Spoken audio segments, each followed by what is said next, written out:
I think part of empowerment begins with some acknowledgement that the system is broken. Somebody has to be frustrated enough to start taking action. They come with our own set of experiences, right? Our own set of attitudes, and our own beliefs about work. As I became an academic manager, the role was both to supervise a central department as well as schools. Right? A noble kind of thought that if you work with schools directly, you could also influence the way central office behaved. And the more firsthand knowledge you had of schools, the more you felt their sense of urgency, the more wisdom you would have in your work with the central office piece of it. I worked with school improvement. I worked with the district's turnaround schools at that time, the failing schools, dual language schools, so we worked to create a dual language program for the district, and a small piece of empowerment just on the ground floor when it was developed. After that, that kind of became my principal work, was really the development of the empowerment model, the expansion of it in Clark County School District. And really that included every aspect of it. We were kind of ignored by the district. I handled the budgeting for the 15 schools, ultimately 30 schools. I handled the HR for those schools. I handled the supervision of the schools, the evaluation of schools. I was kind of the central department for that collection of schools, which gave you a firsthand knowledge, again, how departments, how central interacts with schools, and where are kind of the touch points to make change. Then we had a new superintendent, and I became a assistant superintendent, academic manager on special assignment. I worked with the deputy superintendent at that time, a new one that came in with a new superintendent. And after about 6 years of working with the empowerment model in Clark County School District, that was going to be my moment. The moment that I could take these beliefs and ideas about how a district should function for the betterment of schools and teachers, make them district-wide. A year later, I was moved to a different location, and I am now the Associate Superintendent of Operational Service Division, which includes the district's transportation department, maintenance, operation, food service, and constituent services, which is basically the district complaint department.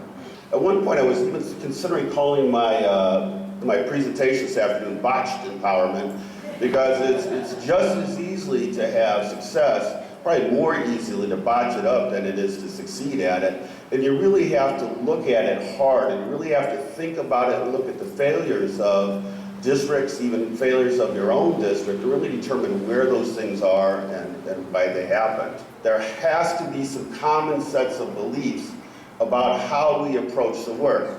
If you don't believe the same things, you are going to create something different, which is fine if that's the way you want to go, but it's not the work that I believe in, that I'm involved with.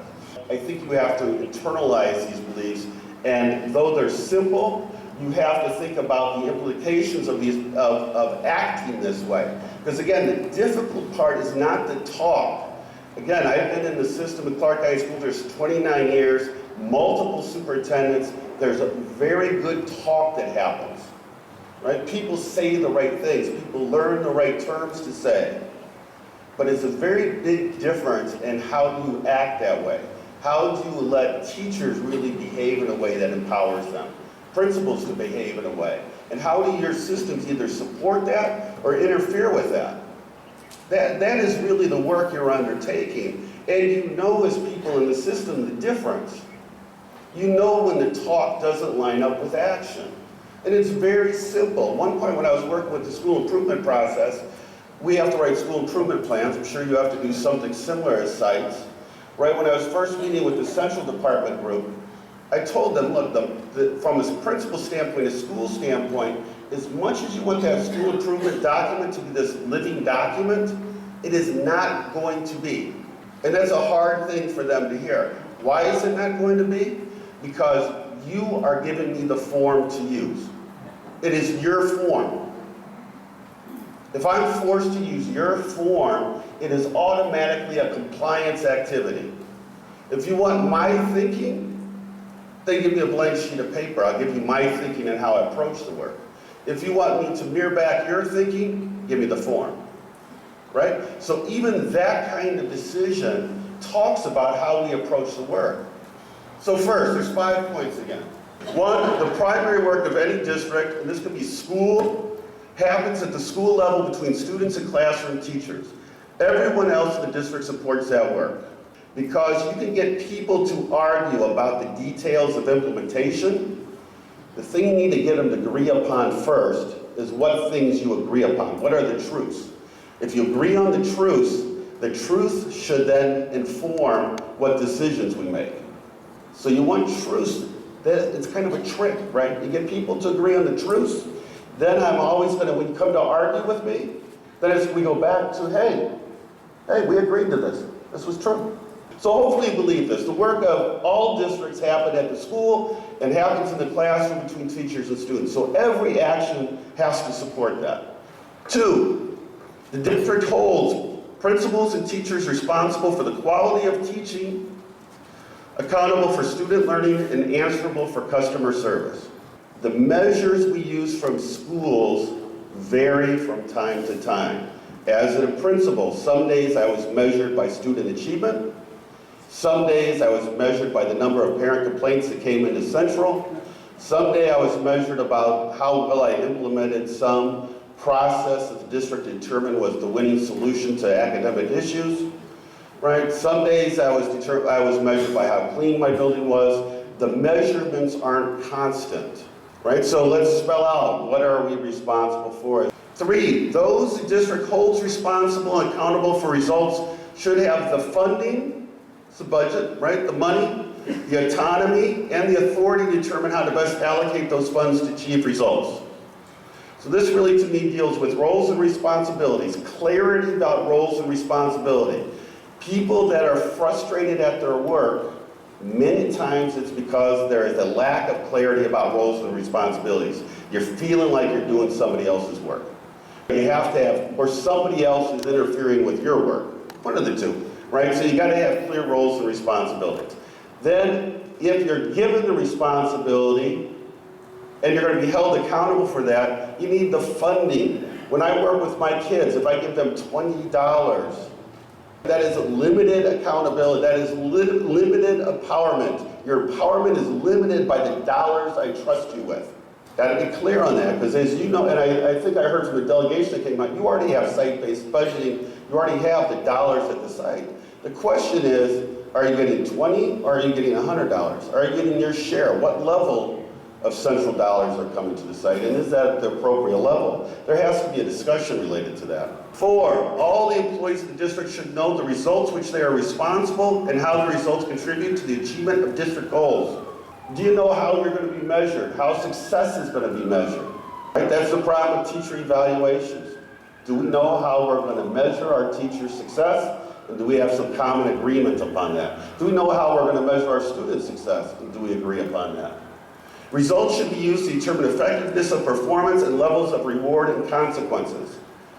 People don't like the word consequences sometimes, but again, if we're about the work and we're about performance, with performance or lack of performance becomes what is rewarded and consequent. It has a consequence. But you got to be clear, if it does not have either a reward or some sort of consequence connected to that performance, again, then the action becomes somewhat meaningless. Then people start becoming less engaged in the task. And again, we all get very good at this, again, especially people that work with Central. We start to know what forms are going to be looked at, with what level of detail, and whether or not, when is it going to be required for me to redo it when it's not. And we judge the level of input we have on that based on the rewards and consequences related to that task. And then finally, we have to agree that all stakeholders, public, nonprofit, private, have a role and responsibility in the establishment of highly effective schools. The most effective schools work in collaboration with all stakeholders. If you look at schools, there's two kind of comments that have influenced some of my thinking. They're both fairly simple. One was Doug Reeves, an educator. I don't know if you've heard him or seen his work. He's the original author of the 1990 study. He talked about, give me whatever your school situation is, no matter how difficult you think it is for students to achieve at your school, and I will find another school that has that same demographics, those same difficulties that it's achieving, right? There is some place where somebody with the same set of problems as you has found success. The other one that's come to me, and this is with over time in the district, is programming. Give me whatever program or whatever the latest thought is, whether it's you're all going to do a district-wide textbook adoption with a single book, whatever the school-wide, district-wide initiatives for that time, I can find examples where that initiative has been very successful and places where that initiative has failed. Same program. So I don't have confidence that there's no evidence that programming is going to do that. If there was, most of our comprehensive high schools would be implementing similar programs. Fact is, they're not. So the answer for me is not in programming. So the answer then you have to look at, well, somebody's being successful with the same demographics. The answer really lies in what was unique about that school where success happened. And that uniqueness has to do with the people and the instructional strategies they chose. That is a commonality between success, right? Success is based on the people doing the work. That's proven, that if you get the right people in the right situation, the work is going to happen. They're going to achieve. That's nationally, you can see that. There are schools achieving. And you know instinctively it's not programming, because again, you can have 15 schools with the same program, some succeed, some failure. So there's something more there. So you've got to think about, how do we invest and how do we build around the people at those individual sites? And then how do we create a system, which is what you're trying to do with empowerment, that supports that set of beliefs? If we really believe that sites can figure out the answer, how does then central bureaucracy change itself to allow them to do that work easier? They can do it now, but it's work, right? You've got to overcome the bureaucracy. You have to do more work. So you're devoting effort and energy towards something that ultimately is not going to be paid off in achievement. So the goal is that you don't want to believe you can't do it now. You can do it with whatever system you're in. You might get a little bruised and bloody doing it, but you can do it. The goal of empowerment is to make that a smoother ride for you, to trust that you can come up with the answers if given that set of responsibilities and outcomes are clear. You can't mandate empowerment. You can allow it to happen, but every single stakeholder group in an individual school has to be involved to figure out what's going to work best for that school. I can't emphasize enough the importance of every single person who cares about their school, cares about kids, rolling up their sleeves, investing of themselves personally, and figuring out what it is you want to do and how you're going to get there. Not being one of the this too shall pass. Parents, obviously one of the crucial stakeholder groups in any kind of grassroots involvement that we take on in any kind of reform effort.